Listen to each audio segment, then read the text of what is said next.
Hello friends, आप सबका स्वागत है आपके अपने यूट्यूब चैनल फार्मा एमसीक्यू में। आज की इस वीडियो में देखिए हम क्या डिस्कस करेंगे। देखिए आप लोगों के बहुत से कमेंट आ रहे थे, मैम असम का डीएचएस का फार्मासिस्ट का एग्ज़ाम है, उसके लिए एमसीक्यूज़ डिस्कस कीजिए, एमसीक्यूज़ सीरीज़ लेके आइए। देखिए मैंने ना बहुत से एमसीक्यूज़ डिस्कस करे हुए हैं अपने चैनल पर। आप देखिए कितनी वीडियोस अपलोडेड है, बहुत से एमसीक्यूज़ है। तो ये एमसीक्यूज़ सभी फार्मा एग्जाम्स के लिए इंपॉर्टेंट होते हैं। किसी भी मतलब फार्मा का आपका कोई भी एग्जाम है, स्टेट फार्मासिस्ट एग्जाम है, किसी भी स्टेट का है, असम का है, महाराष्ट्र का है, केरला, कर्नाटक, हरियाणा, राजस्थान, तो ये सभी के लिए इम्पोर्टेंट होते हैं, इक्वली इम्पोर्टेंट होते हैं। ठीक है, तो आप लोग वो सारे मतलब वीडियोस देखिए, उसमें काफ़ी इंपॉर्टेंट एमसीक्यूज़ हैं। तो अभी जो है हम आज इस वीडियो में जो है असम के फार्मासिस्ट एग्ज़ाम के लिए एक सीरीज़ स्टार्ट कर रहे हैं एमसीक्यूज़ की, क्योंकि आपके बहुत से मेल्स आए, मैसेजेस आए, तो इसलिए जो असम का जो डीएचएस का फार्मासिस्ट एग्ज़ाम है उसके लिए हम एमसीक्यू सीरीज़ स्टार्ट करेंगे। ठीक है, तो आज इसका ये फर्स्ट पार्ट है। इसमें जो है एमसीक्यूज़ को हम एक्सप्लेन भी करेंगे, क्योंकि ये एमसीक्यूज़ ऐसे जो है क्वेश्चन और आंसर तो मैंने डिस्कस करे हुए अपने चैनल पे, आपको मिल जाएंगे एमसीक्यूज़। लेकिन इस अब जो ये सीरीज़ है इसमें एमसीक्यूज़ को हम एक्सप्लेन भी करेंगे, जहाँ पर ज़रूरत होगी वहाँ पर एक्सप्लेनेशन के साथ अपने एमसीक्यूज़ डिस्कस करेंगे। ओके, तो ये सीरीज़ जो है आपके असम के लिए तो है ही, साथ में और भी आपके फार्मा कॉम्पिटिटिव जितने भी एग्ज़ाम है, स्टेट फार्मासिस्ट एग्ज़ाम्स है, तो उन सभी के लिए भी इम्पोर्टेंट रहने वाली है। ठीक है, तो मैक्सिमम से मैक्सिमम जुड़िए इसके साथ, अपने फ्रेंड्स को शेयर कीजिए ताकि उनको भी बेनिफिट मिल सके इसका। और देखिए जो मैंने एक 5000 एमसीक्यूज़ का सीरीज़ स्टार्ट करा हुआ है, आप उसको भी फॉलो कीजिए, क्योंकि उसमें जो है सारा का सारा जितने भी एमसीक्यूज़ में अपने चैनल पे मैंने डिस्कस करे हुए हैं, वो सारे इस 5000 वाली सीरीज़ में कवर हो जाएंगे। ओके, तो ये काफ़ी इंपॉर्टेंट है। तो इसमें मैक्सिमम से मैक्सिमम जितने भी स्टूडेंट्स आप जुड़ सकते हैं इसमें जुड़िए, फॉलो कीजिए इसको। तो ये यकीन मानिए आपके लिए काफ़ी ज़्यादा यूज़फुल रहेगा। तो देखिए स्टार्ट करते हैं हम अपना क्वेश्चन। देखिए क्वेश्चन है ग्लूकोमा आकर ड्यू टू इंक्रीज इन। तो इसमें जो है मैंने जो प्रीवियस ईयर का मेरे पास असम का फार्मासिस्ट का एक ही क्वेश्चन पेपर था, ठीक है, मैंने उसके क्वेश्चंस इंक्लूड किए हैं। अगर आपके पास असम का और भी कोई प्रीवियस क्वेश्चन पेपर है तो आप जो मेरा ईमेल आईडी है pharmamcq599@gmail.com, ठीक है, उस पर आप सेंड कर सकते हैं अगर आपके पास असम का प्रीवियस ईयर का कोई क्वेश्चन पेपर है तो। ओके, देखिए स्टार्ट करते हैं। हमारा क्वेश्चन है glaucoma occur due to increase in. Option है intracranial pressure, intraocular pressure, intravascular pressure या इंट्राल्यूमिनल प्रेशर। ठीक है, तो ग्लूकोमा जो है इसमें क्या होता है, इसमें जो होता है इंट्राओक्यूलर प्रेशर जो है वो इंक्रीज हो जाता है ग्लूकोमा में। ओके, देखिए ऑप्शन 2 आपका राइट हो जाएगा।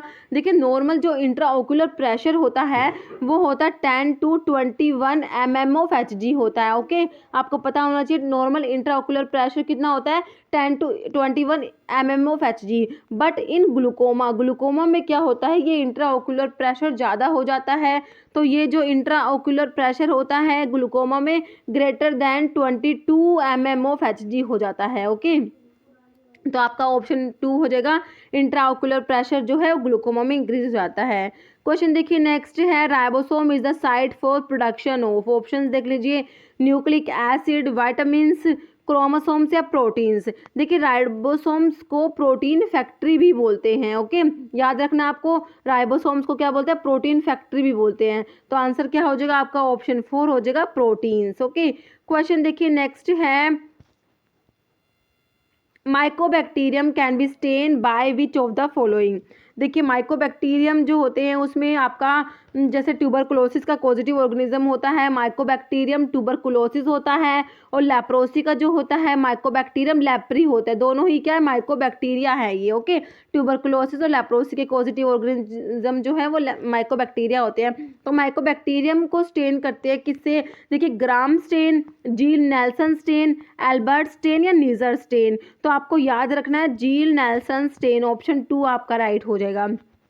नेक्स्ट है, identify the beta lactam antibiotic. तो बीटा लैक्टम एंटीबायोटिक कौन सी है, देखिए बीटा लैक्टम एंटीबायोटिक में आपकी पेनिसिलिन आती है, सिफेलोस्पोरिन्स आती है, कार्बापिनम्स आती है, मोनोबैक्टम्स आती है। ओके, तो आपको ये नाम याद रखने हैं, पेनिसिलिन, सिफेलोस्पोरिन्स, कार्बापिनम और मोनोबैक्टम्स। तो देखिए अभी ऑप्शन देखिए स्ट्रिप्टोमाइसिन, तो स्ट्रिप्टोमाइसिन जो है ये किस में आती है, एमिनोग्लाइकोसाइड एंटीबायोटिक्स में आती है। एमिनोग्लाइकोसाइड एंटीबायोटिक्स जो होती है उसमें आपका आता है स्ट्रिप्टोमाइसिन आता है, जेंटामाइसिन आता है, कैनामाइसिन आता है, टोब्रामाइसिन आता है, एमिकैसिन, सिसोमिसिन, नेटिलमिसिन, नियोमाइसिन और फ्रेमाइसिटिन। ये जो नियोमाइसिन और फ्रेमाइसिटिन है टॉपिकल अमीनोग्लाइकोसाइड्स होती है। ओके, ये भी याद रखना। तो ये तो आपकी स्ट्रिप्टोमाइसिन तो किस में आ गई, एमिनोग्लाइकोसाइड्स में आ गई। क्लोरमफेनिकोल, क्लोरमफेनिकोल और टेट्रासाइक्लिन ये ब्रॉड स्पेक्ट्रम एंटीबायोटिक्स होती हैं। ओके, और ये क्या होती है, बैक्टीरियोस्टैटिक होती है, ये भी याद रखना है। बची आपकी पेनिसिलिन, तो पेनिसिलिन ही आपका राइट आंसर हो जाएगा। पेनिसिलिन क्या है, बीटा लैक्टम एंटीबायोटिक में आती है, इसमें बीटा लैक्टम रिंग प्रेजेंट होता है। ओके, तो आपका ऑप्शन 4 राइट हो जाएगा, पेनिसिलिन। क्वेश्चन देखिए नेक्स्ट है, identify the instrument used for moist heat sterilization. देखिए स्टरलाइजेशन की हमने एमसीक्यूज का वीडियो डाला हुआ है, आपके जो ये 5000 एमसीक्यूज की सीरीज है उसमें आपको मिल जाएगा ये, उसमें स्टरलाइजेशन का सारा अच्छे से एक्सप्लेन किया हुआ है, आप वो देख लेना। और देखिए उसमें हम ड्राई हीट स्टरलाइजेशन पढ़ते हैं एक तो, ठीक है, मोस्ट हीट स्टरलाइजेशन होता है, रेडिएशन स्टरलाइजेशन होता है, गैस स्टरलाइजेशन होता है। तो ड्राई हीट स्टरलाइजेशन में हॉट एयर ओवन यूज़ करते हैं, और मोस्ट हीट स्टरलाइजेशन में ऑटोक्लेव यूज़ करते हैं। ओके, रेडिएशन में जैसे आपकी गामा रेज हो गई, और गैस स्टरलाइजेशन में इथाइलिन ऑक्साइड यूज होता है। तो आपका पूछा है मोस्ट हीट स्टरलाइजेशन का पूछा है, तो आपका देखिए ऑप्शन देखिए हॉट एयर ओवन जो कि इसमें ड्राई हीट स्टरलाइजेशन में यूज होता है, ग्लास बीड स्टरलाइजर, ऑटोक्लेव या ओल। तो ऑप्शन 3 आपका हो जाएगा, ऑटोक्लेव यूज करते हैं। ठीक है, instrument used for most heat sterilization के लिए आपका ऑटोक्लेव हो जाएगा। नेक्स्ट है polysaccharide employed for the assessment of kidney function is. Option देखिए क्रिएटिनिन, इंसुलिन, इन्यूलिन या गैलेक्टोज। देखिए क्वेश्चन को अच्छे से रीड करना है, हमसे पॉलीसैकेराइड पूछा है। ठीक है, तो ऑप्शंस में आपका ऑप्शन 3 है, इन्यूलिन जो है ये एक पॉलीसैकेराइड है, तो ऑप्शन 3 आपका इन्यूलिन राइट हो जाएगा। ओके, क्वेश्चन देखिए नेक्स्ट है, sulphur containing essential amino acid is. देखिए अमीनो एसिड के ऊपर बिल्कुल सीधा क्वेश्चन बनता है। देखिए कई बार पूछता है इसेंशियल अमीनो एसिड कौन सा है, नॉन इसेंशियल कौन सा है, एसिडिक कौन सा है, बेसिक कौन सा है, एरोमेटिक कौन सा है। ठीक है, एक होता है प्रोलाइन जो इमिनो एसिड में आता है, ऐसे पूछ लेते हैं कौन सा अमीनो एसिड है कि वो इमिनो एसिड है जो, ठीक है, उसमें प्रोलाइन का नाम आता है आपका। ठीक है, एसिडिक कौन से हैं, बेसिक में जैसे बेसिक में HAL होता है, हिस्टिडीन होता है, आर्जिनिन होता है, लाइसिन होता है। एरोमेटिक में जिसमें एरोमेटिक रिंग प्रेजेंट होगी, फिनाइल एलेनिन हो जाएगा, इसमें टायरोसिन, ट्रिप्टोफन हो जाएगा। ठीक है, तो ये अमीनो एसिड्स का वीडियो अपलोड किया हुआ है, उसमें सारा अच्छे से एक्सप्लेन किया हुआ है, आप लोग वो वीडियो देख लेना अमीनो एसिड्स के लिए। ओके, सल्फर कंटेनिंग में आपके मिथ्योनिन और सिस्टीन आता है, और जो एक होता है सेमी इसेंशियल अमीनो एसिड जिसमें आप कौन कौन से पढ़ते हैं, आर्जिनिन और हिस्टिडीन। आर्जिनिन और हिस्टिडीन क्या होते हैं, सेमी इसेंशियल अमीनो एसिड्स में आते हैं। तो अभी आपका जो क्वेश्चन था वो सल्फर कंटेनिंग में देखिए आइसोल्यूसिन, ल्यूसिन, लाइसिन या मिथ्योनिन। तो sulphur containing essential amino acid तो आपका ऑप्शन 4 हो जाएगा, मिथ्योनिन है। ओके, मिथ्योनिन और सिस्टीन होते हैं हमारे जो सल्फर कंटेनिंग में आते हैं, तो ऑप्शंस में आपको मिथ्योनिन ही दिया हुआ है, तो ऑप्शन 4 राइट हो जाएगा। नेक्स्ट है identify the capsule of smallest size. तो स्मॉलेस्ट साइज का कैप्सूल कौन सा है, देखिए मैं आपको बताती हूँ, स्मॉलेस्ट के एस को आप 5 से रिलेट करके याद कर सकते हैं।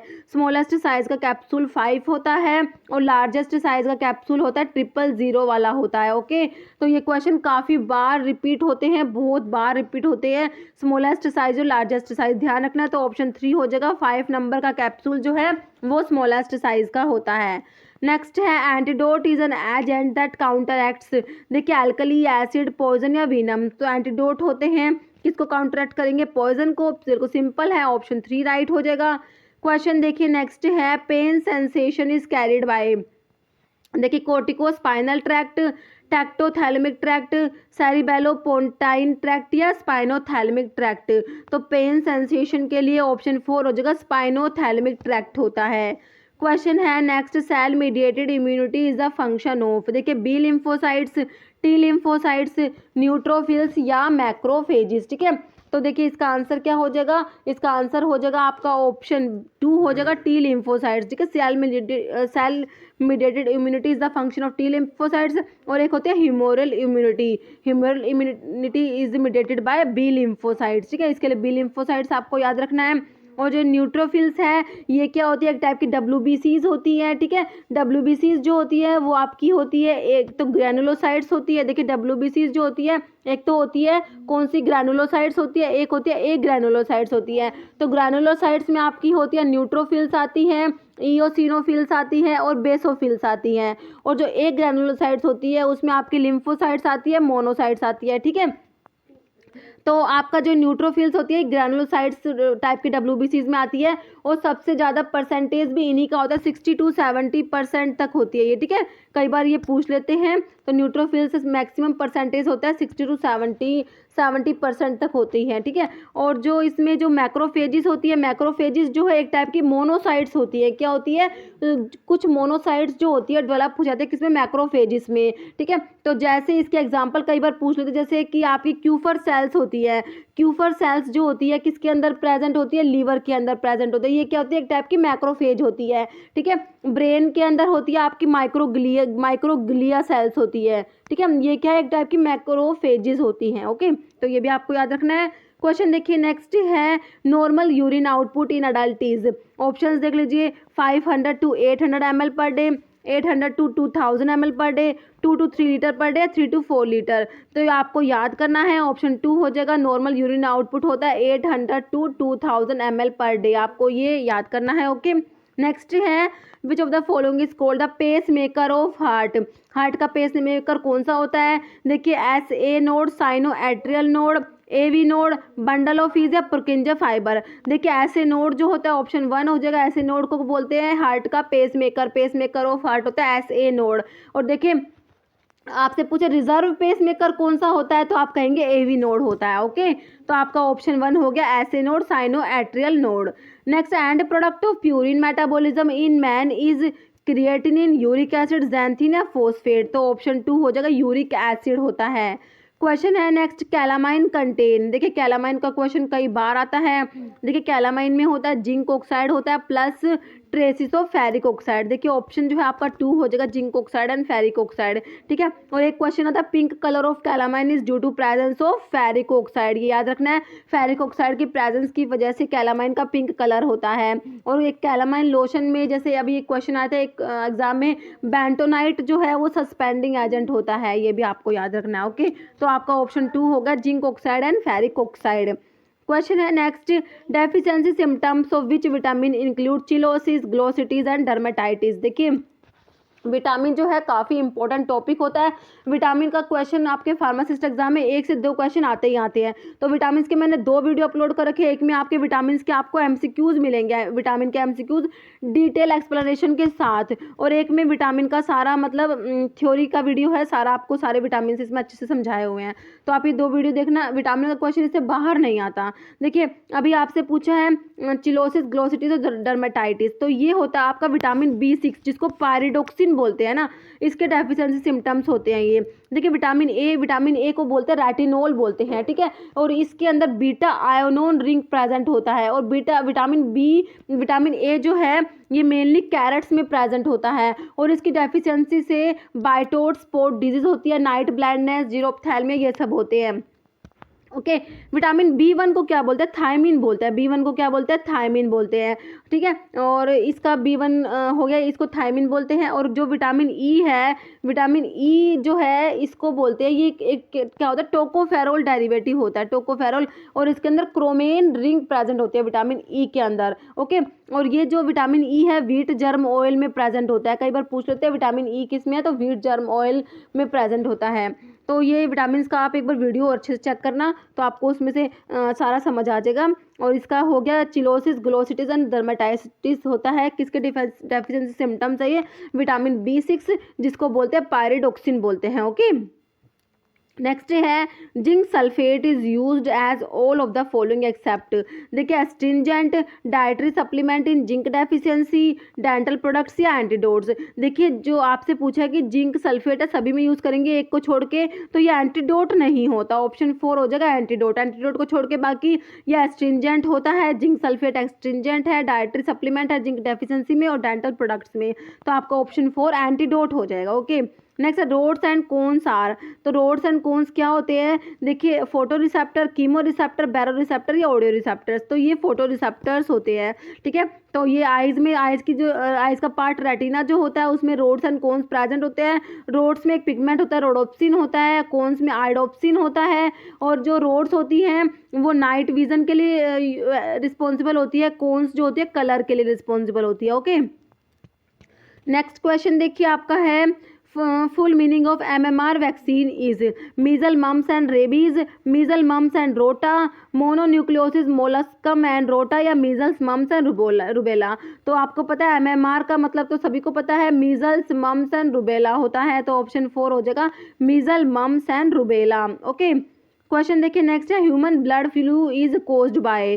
देखिए ऑप्शन है H1N1 influenza virus, H3N2 influenza virus, H5N1 influenza virus या H2N3 इन्फ्लुएंजा वायरस। तो ह्यूमन ब्लड फ्लू होता है ये H5N1 होता है, ऑप्शन 3 राइट हो जाएगा। Okay, H5N1 influenza virus. Okay, question देखिए नेक्स्ट है diphtheria is caused by which group of bacteria. तो जो डिप्थीरिया है इसका पॉजिटिव ऑर्गेनिज्म पूछा एक तरीके से आपसे, तो इसका कोरोनीबैक्टीरियम डिप्थीरी होता है इसका पॉजिटिव ऑर्गेनिज्म, ठीक है। देखिए ऑप्शंस में क्लोस्ट्रीडियम दिया, क्लोस्ट्रीडियम टिटैनी जो होता है ये टिटेनस कोज करता है। ओके, कोरोनीबैक्टीरियम डिप्थीरिया हमारा हो गया, डिप्थीरिया का पॉजिटिव ऑर्गेनिज्म है। क्लेमार्डिया ट्रैकोमैटिस है, ये क्या ट्रैकोमा कोज करता है ना, ट्रैकोमा, ठीक है। क्लेमार्डिया ट्रैकोमैटिस का ट्रैकोमा कोज करेगा, सुडोमोनाज है। तो ऑप्शन 2 हो जाएगा आपका, कोरिनीबैक्टीरियम राइट हो जाएगा आपका, ठीक है। ऑप्शन 2 राइट हो जाएगा। नेक्स्ट है mortality rate is typically expressed in units of death पर। देखिए ऑप्शन देख लीजिए, 100 individual every year, 200 individual every year, 500 individual every year या 100 इंडिविजुअल एवरी ईयर। तो ऑप्शन 4 हो जाएगा, 1000 इंडिविजुअल एवरी ईयर, ठीक है। क्वेश्चन देखिए, तो मोर्टेलिटी रेट, जो मोर्टेलिटी रेट है इसको डेथ रेट भी बोलते हैं। ओके, नेक्स्ट है insulin dependent diabetes mellitus caused due to, ठीक है। आपसे पूछा इंसुलिन डिपेंडेंट डायबिटीज मेलिटस। दो ऑप्शन देखिए, decrease production of insulin, increase production of insulin, decrease production of glucagon या इंक्रीज प्रोडक्शन ऑफ ग्लूकागोन। देखिए इसमें होता है आपका इंसुलिन कम प्रोड्यूस होता है, तो ऑप्शन 1 हो जाएगा, डिक्रीज प्रोडक्शन ऑफ इंसुलिन। देखिए एक तो होती है इंसुलिन डिपेंडेंट डायबिटीज मेलिटस होती है, इसको टाइप 1 डायबिटीज मेलिटस भी बोलते हैं। एक होती है non insulin dependent diabetes mellitus, इसको बोलते हैं टाइप 2 डायबिटीज मेलिटस बोलते हैं। ओके, तो और जो टाइप 1 होती है इसको बोलते हैं जुवेनाइल ऑनसेट भी बोलते हैं, जुवेनाइल ऑनसेट डायबिटीज मेलिटस। और इस टाइप 2 को मैच्योरिटी ऑनसेट भी बोलते हैं। कई बार ना इस टाइप के क्वेश्चन भी आते हैं, तो आपको पता होना चाहिए, ठीक है। तो इसमें इंसुलिन का प्रोडक्शन क्या हो जाएगा, कम हो जाता है। तो ऑप्शन 1 आपका राइट हो जाएगा। नेक्स्ट क्वेश्चन देखिए क्या है, प्रोटीन्स आर पॉलीमर्स ऑफ। तो अभी एक क्वेश्चन है, इसका आंसर आपको कमेंट बॉक्स में देना है कि प्रोटीन्स किससे बने होते हैं। एस्टर से बने होते हैं, इथाइलिन, अमीनो एसिड्स या फैटी एसिड्स। तो आपको ये बताना है कि प्रोटीन्स जो होते हैं ये किसके पॉलीमर है, किससे मिलके बने होते हैं प्रोटीन्स, ठीक है। तो इसका आंसर आप कमेंट बॉक्स में देना। तो इस वीडियो में इतना ही। अगर आपको वीडियो अच्छी लगी है तो इसे लाइक करना, शेयर करना, चैनल पे नए हैं तो प्लीज़ चैनल को सब्सक्राइब करना, क्योंकि इस टाइप के इंपॉर्टेंट MCQ से रिलेटेड वीडियोज़ हम अपने चैनल पर लेके आते रहते हैं। तो अगर आप किसी भी फार्मा एग्जाम्स की प्रिपरेशंस कर रहे हैं तो चैनल आपके लिए बहुत ज़्यादा यूज़फुल रहने वाला है। तो आप लोगों ने अभी तक अगर चैनल पर नए हैं, चैनल सब्सक्राइब नहीं किया है, तो मेरी आप लोगों से रिक्वेस्ट है कि चैनल को प्लीज़ सब्सक्राइब जरूर करना। Okay, thank you.